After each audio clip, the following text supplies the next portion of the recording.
내일 모레는 대통령 선거, 국민 투표가 있는 날입니다. 19세 이상 되는 모든 국민은 이 대통령을 뽑는 선거에 참여해야 할 권리 그리고 의무가 있는 날이죠.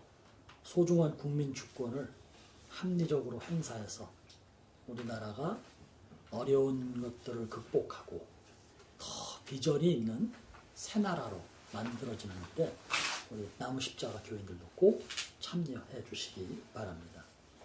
사실 이 세속 권력이라고 하는 것은 힘으로 세워지는 거죠. 그런데요, 이스라엘의 왕권, 지금 말고요, 옛날의 왕권, 구약시대 왕권은 그런 세속 권력의 배경과는 조금 달랐어요. 제가 신명기 17장 16절 이하 한번 읽어볼게요. 그냥 들어만 주셔도 돼요. 내 하나님 여호와께서 택하신 내 위에 왕을 세울 것이며 내 위에 왕을 세우려면 내 형제 중에서 한 사람을 할 것이요 내 형제 아닌 타국인을 내 위에 세우지 말 것이며 그는 병마를 많이 두지 말 것이요 병마를 많이 얻으려고 그 백성을 애굽으로 돌아가게 하지 말 것이니 이는 여호와께서 너희에게 이르시기를 너희가 이후에는 그 길로 다시 돌아가지 말 것이라 하셨습니다. 병마라고 하는 것은 군대예요. 옛날에는 지금보다 군대가 더 큰 비중을 차지했죠. 그 군대를 유지하기 위해서 필요한 건 역시 돈이에요.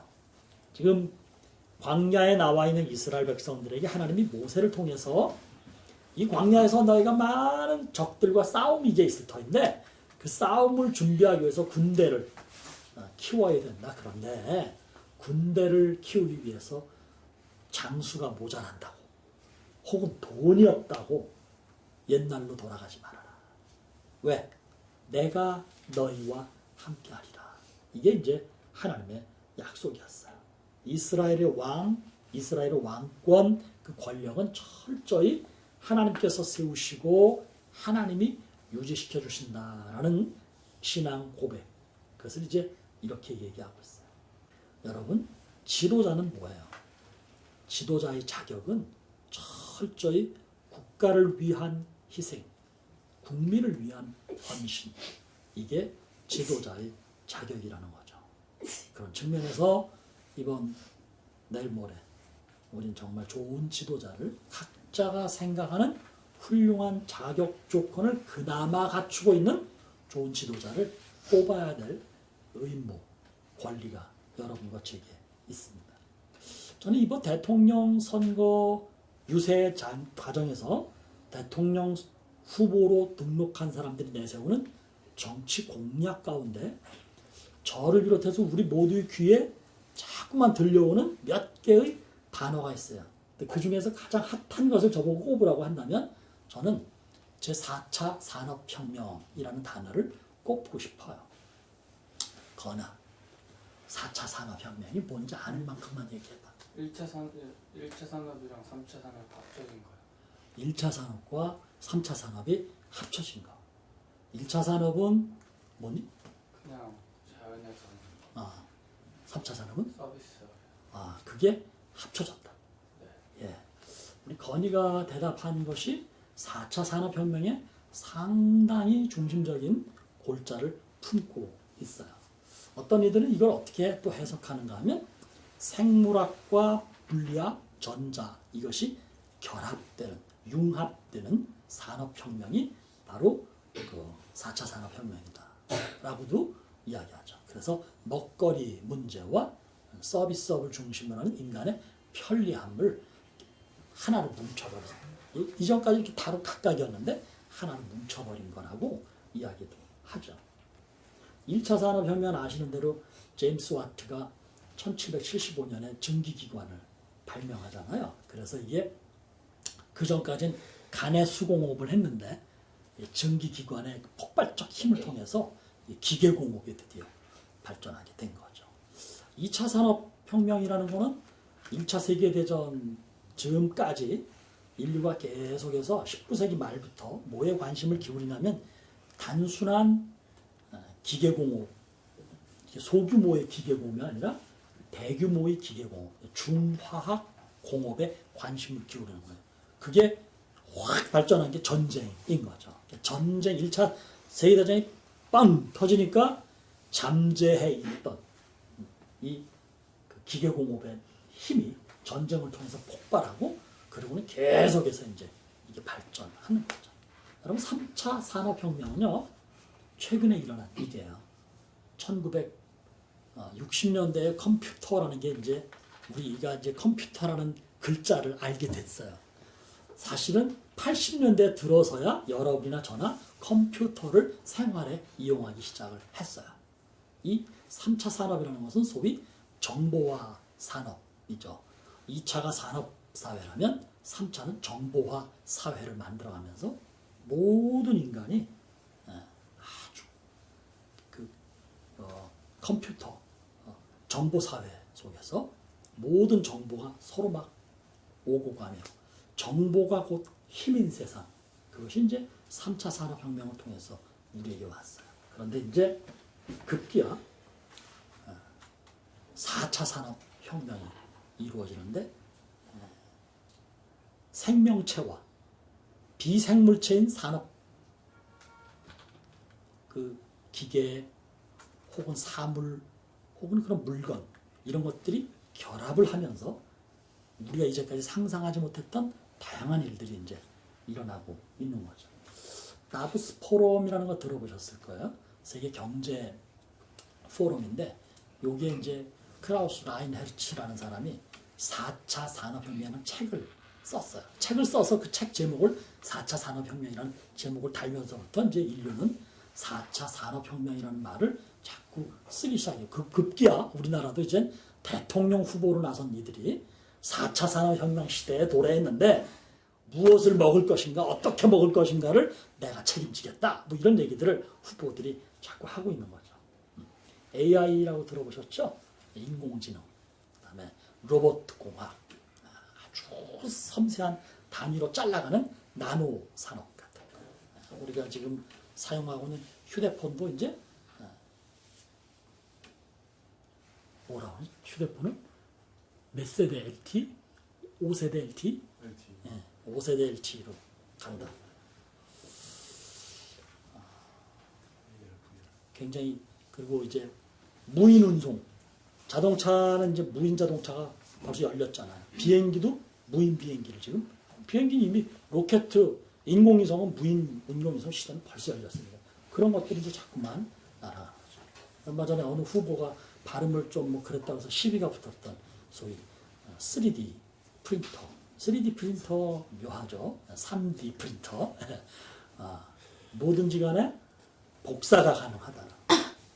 이걸 어디까지 가는가 하면 소위 생명체의 복사도 이 3D 혁명에 해당한다고 보는 거죠. 그러니까 뭐 엄청나게 생물학, 물리학, 화학, 의학 이런 것들이 이제까지는 서로 나뉘어져 있었는데 이것들을 전부 결합시키는 혁명을 소위 4차 산업혁명이라고 얘기해요.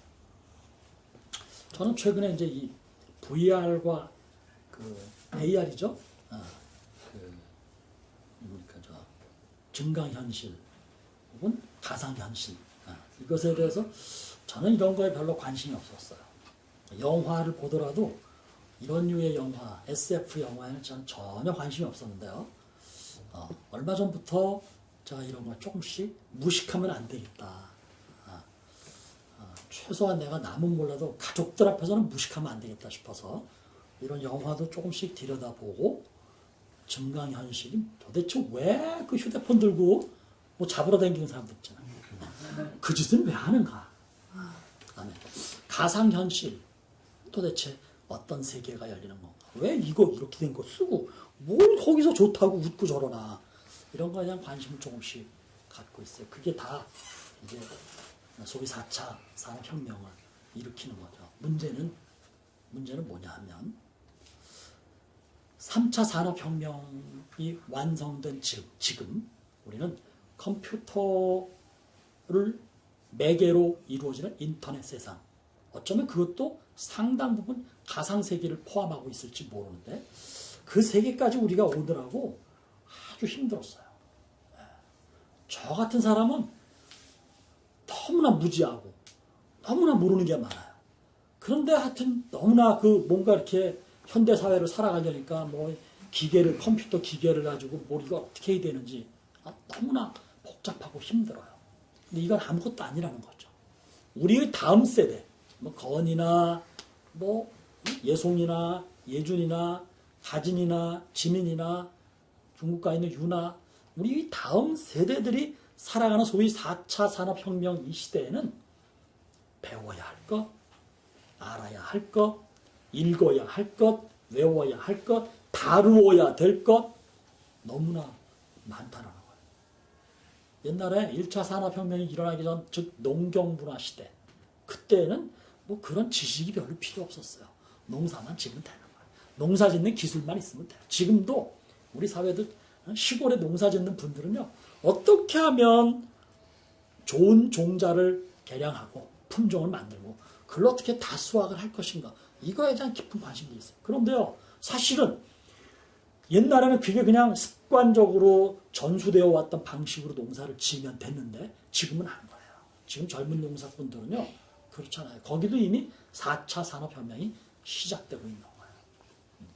다양한 방법들을 통해서 종자혁명들을 일으키고 있는 거죠. 그러니 이 아이들이 배워야 돼. 이 아이들이 겪어야 돼. 이 아이들이 반드시 해야 될 소위 교양, 상식, 지식, 경험, 이 세 개는 얼마나 대단할 것인가 생각만 해도 아주 골치 아픕니다. 얘네들이 감당해야 될 공부의 양, 얘네들이 경험해야 될 경험 세계, 너무나 대단하다는 것이죠. 이런 사회를 우리가 바로 앞에, 눈앞에 두고 있는데, 그런 상황에서 얘네들에 비해서는 우린 무식합니다, 사실은.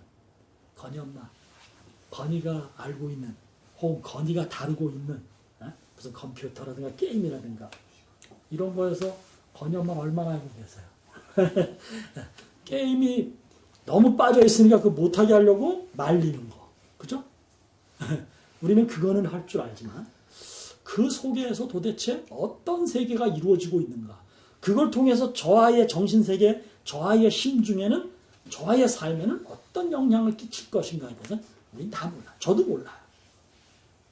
이런 세상을 우리가 살고 있어요. 저는 오늘 읽었던 두 개의 말씀이 시편 27편 4절의 말씀은 우리 지민이가 올해의 말씀으로 뽑은 말씀이에요.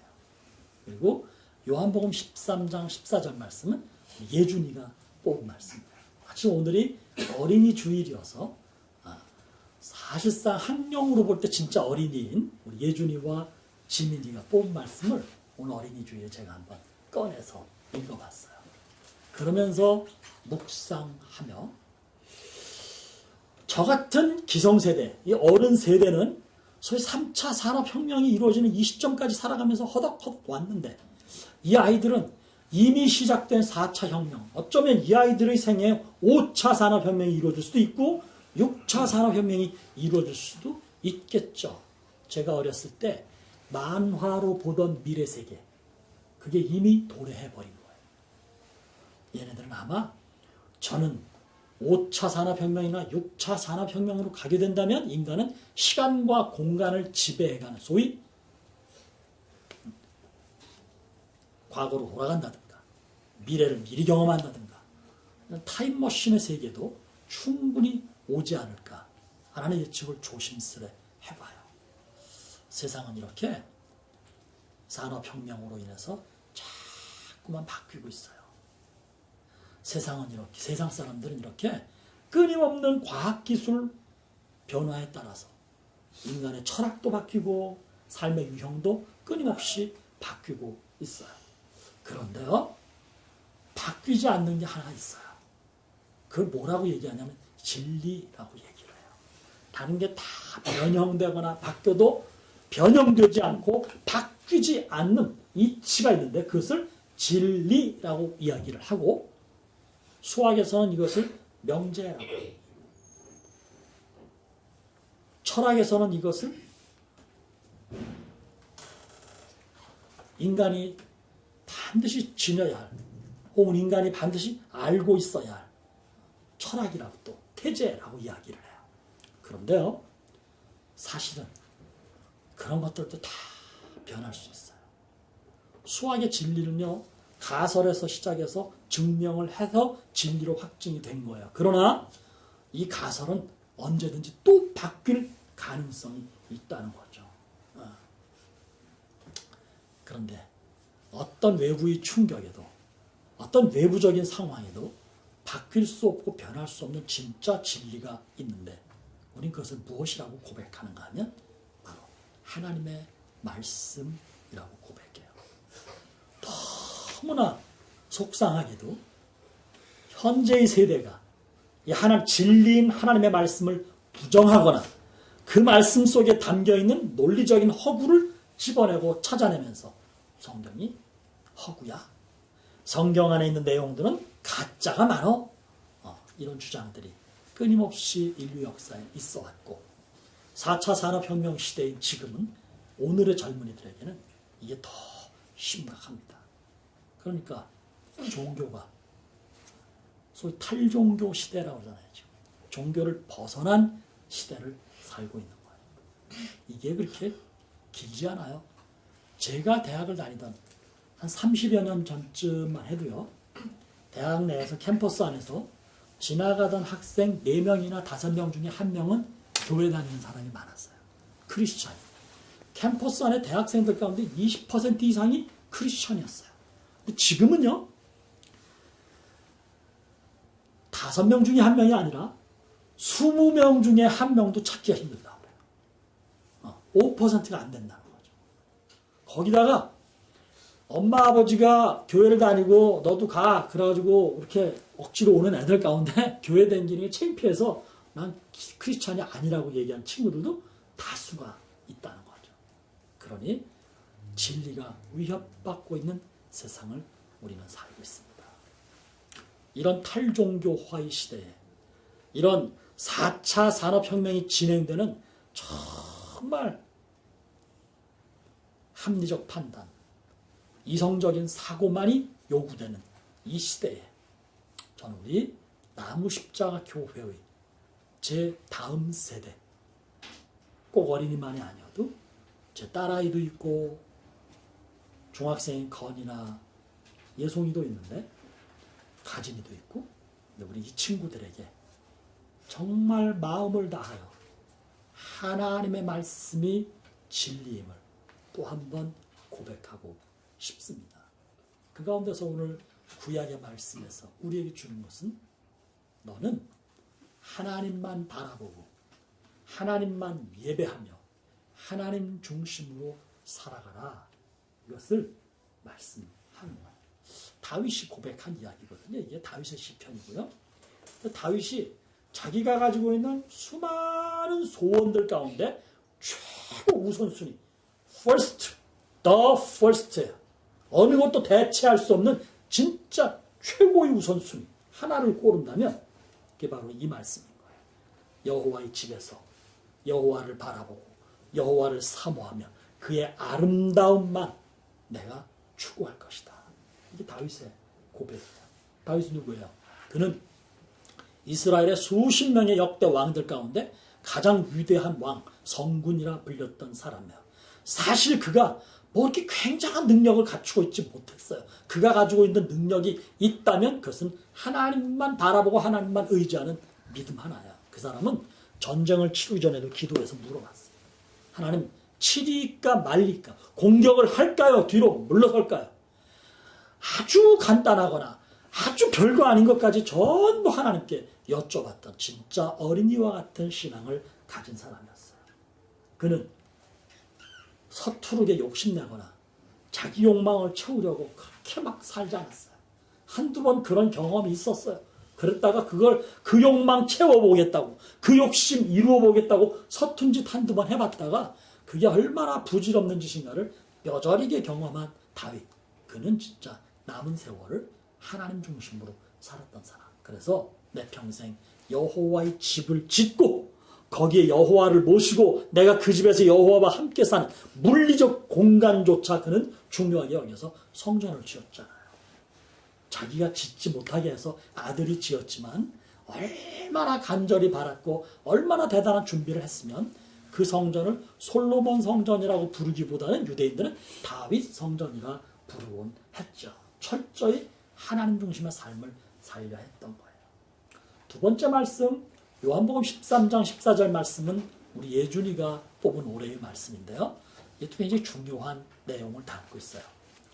신약성경 마태, 마가, 누가, 요한 복음서의 네 복음서는 예수님의 그 사역이나 그분의 삶의 단편들을 기록하고 있는데 이 세족 사건, 제자들의 발을 씻기는 사건은 요한복음에만 등장해요. 그런데 이게 얼마나 중요한지 몰라요. 이 말씀은 예수님께서 이 땅에 오셔서 제자들을 양육하고 제자들에게 참 많은 것을 가르치셨는데 그 많은 가르침 가운데서 최후의 가르침이에요. 이 사건 이후에 예수님은 십자가에 달리시는 거예요. 그러니까 제자들을 모아놓고 뭔가 이렇게 말씀으로 행위로 이렇게 가르치신 가운데 이게 제일 마지막 가르침이에요. 근데 그 가르침은 뭐였는가 하면 입으로 가르침이 아니라 행위로 가르치심이었죠. 그 가르침은 예수님이 높은 위에 올라서서 얘들아 이렇게 하거라 이렇게 가르치신 게 아니라 이 가르침은 가장 낮은 곳에 무릎을 꿇고 앉으셔서 대야에 물을 떠다가 제자들에게 더러운 발을 손수 씻겨주시며 아무 말씀 안 하셨어요. 그냥 너희도 이렇게 행해라 한마디만 하시며 제자들의 발을 씻어주신 사건이에요. 느림, 단순함 이런 것들이 어우러지면서 어떤 미학을 이루던 시절이 농경시대의 한 문화, 어떤 예술적 모습이라면 오늘은 정보통신혁명을 통해서 세계가 하나가 되고 글로벌리제이션이 이루어진 세대.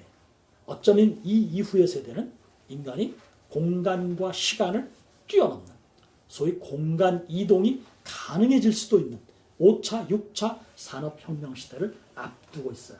그런데도 불구하고 2000년 전의 그 말씀이 아니 이후 우리 세대들이 우리 후대들이 본다면 2500년 전 사건 3000년 전 사건이라고 말할 수 있는 예수님의 이 세족 사건.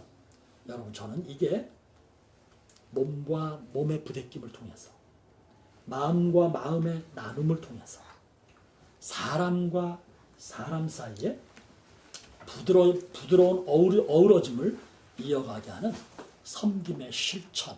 저는 이것이야말로 그 누구도 가르칠 수 없고 그 누구도 가르치지 않았던 진짜 진리의 말씀이라고 생각합니다. 하나님을 섬기는 것보다 더 어려운 것이 어쩌면 사람을 섬기는 일일지 몰라요. 아니 저는 그렇게 생각해요. 여러분 결혼 생활하면서 가족들과 함께 살아봤잖아요. 제가 제 아내를 사랑해서 결혼했어요. 그러나 그저 적당히 살다 보니까 사람에 대한 가치, 그가 이루고 있는 그 자리, 제게는 별로 대수롭게 와닿지 않을 때가 종종 있는 거예요. 당신은 그림자지. 내가 목사잖아. 내가 이 교회를 세워가는 사람이잖아. 당신은 그냥 나를 보필하거나 내가 목표를 잘할 수 있도록 내가 그냥 돋보이도록 나를 세워줘야 되는 존재잖아. 말은 그렇게 하지 않았지만 그런 생각으로 수없이 살아왔던 저예요. 여러분은 그렇지 않습니까? 그러다 보니까 사람이 얼마나 소중한가에 대해서 사람이 얼마나 귀중한 거에 대해서 우리가 자꾸만 잊어버리고 살더라는 거죠. 근데 예수님은 우리하고 거꾸로 사셨어요. 너희는 나의 제자잖아? 내가 너희를 가르치잖아? 너희는 나 때문에 살고 나 때문에 죽는 것이잖아? 내가 세상에 하나님의 복음을 전할 수 있도록 너희는 밑거름이 되어야 되잖아? 예수님은 그렇게 말씀하신 적이 없어요. 오히려 그분은 허리에 수건을 두르고 대야에 물을 떠다가 그 더러운 제자들의 발을 씻겨 주시는 것이죠. 이게 바로 진리 아니겠습니까? 이것이야말로 하나님을 사랑한 만큼 사람을 사랑하고 섬긴다라는 것, 이 얼마나 소중한 것인가를 우리에게 가르쳐주고 있어요. 따라하십시다. 하나님 사랑합니다. 하나님 사랑합니다. 당신도 사랑합니다. 당신도 사랑합니다. 이게 실천으로 이루어져야 되고요.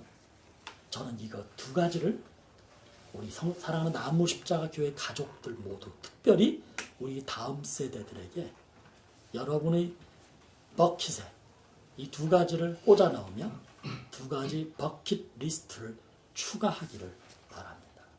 예준아, 버킷 리스트가 뭔지 알아? 뭐지? 하고 싶은 일들을 적는 거지? 너도 버킷 리스트가 있어? 꼭 적어놓진 않았지만 마음에 두고 있는 게 있지? 하나만 소개해봐. 뭐가 있어?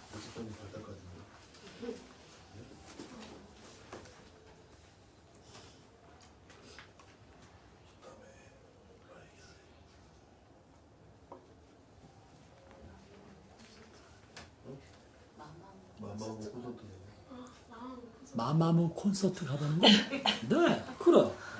멋진 버킷리스트. 버킷리스트 있어? 뭐 있어? 아직 생각해 둔 거 없어? 오늘 가서 생각해봐. 나중에 목사님한테 얘기해줘. 아빠한테 목사님이 싹 알려줄게. 머건 프리먼하고 누구지? 잭 니콜슨이죠. 두 사람이 흑인과 백인이 열연을 했던 버킷리스트 영화가 유명합니다. 저도 그 영화를 보면서 참 많은 생각을 했었어요. 돈밖에 모르는 잭 니콜슨. 자동차 정비사지만 언젠가 교수님이 일러줬던 인생의 버킷리스트를 가끔씩 꺼내보지만 내 인생은 그냥 이렇게 정비하다 끝나는 거야.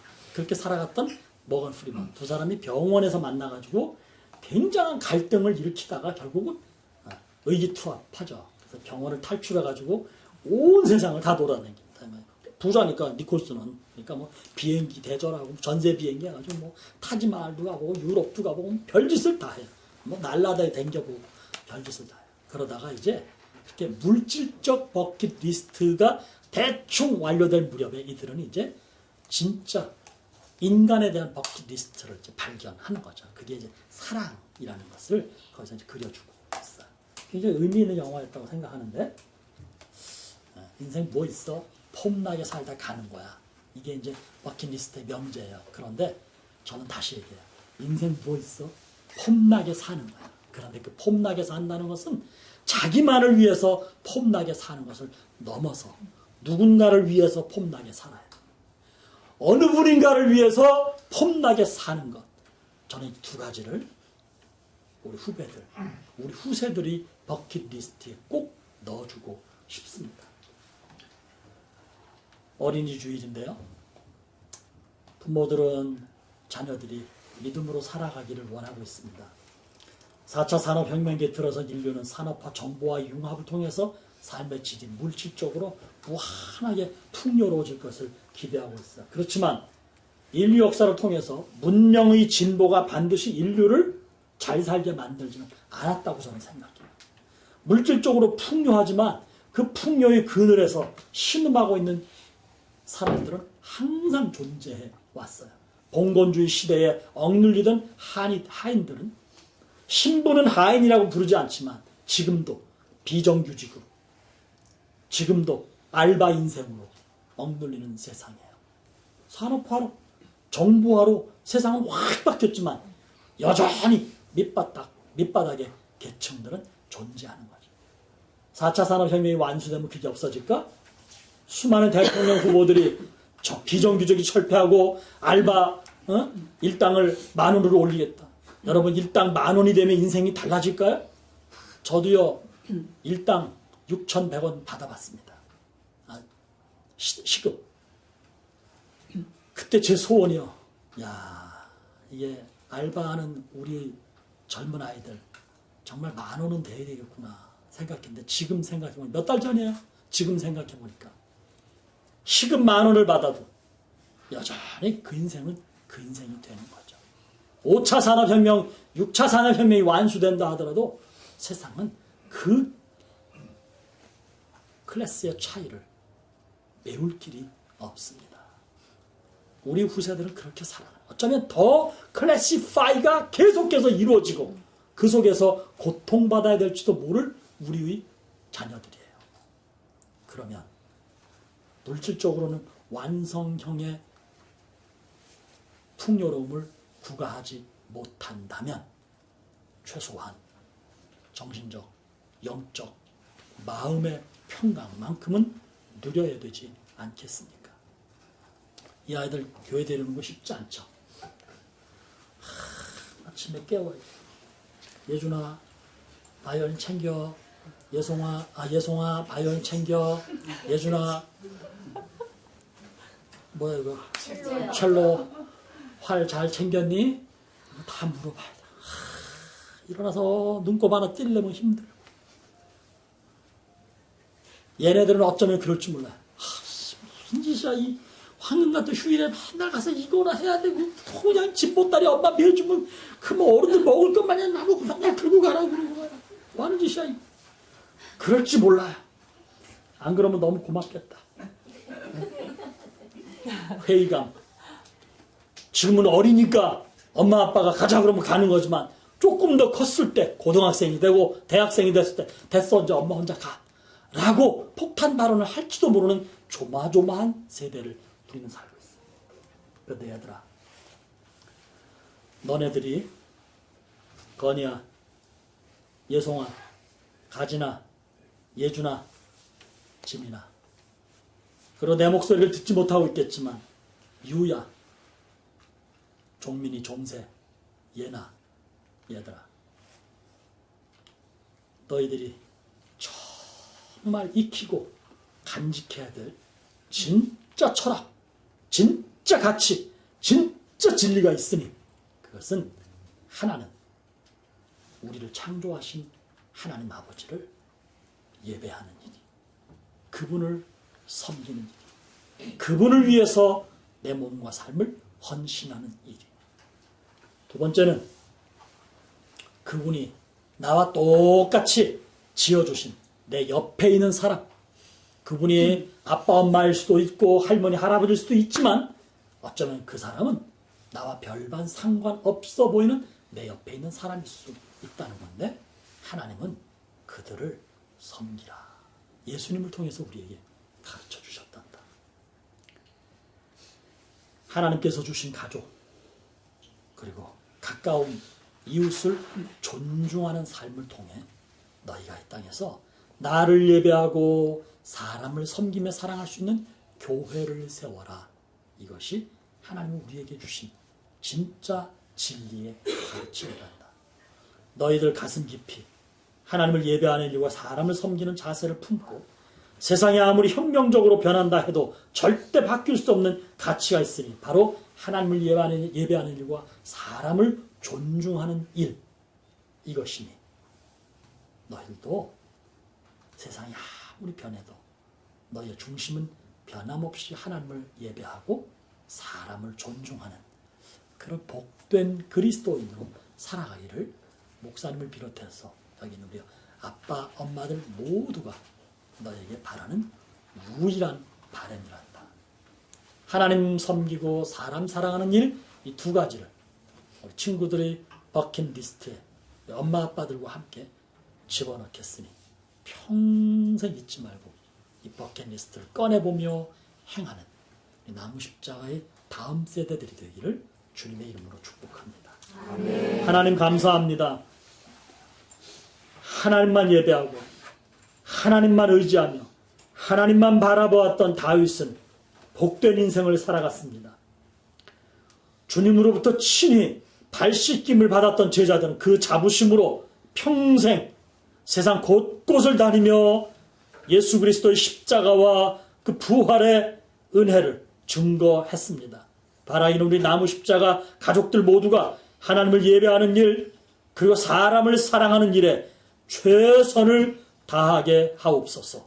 누구보다도 우리의 다음 세대들이 이 일을 가슴에 품고 내 평생 하고 싶은 일, 해야 할 일, 버킷리스트로 삼아서 주어진 우리 그리스도인으로서의 삶을 잘 살게 해 주시옵소서. 예수님의 이름으로 기도드립니다. 아멘.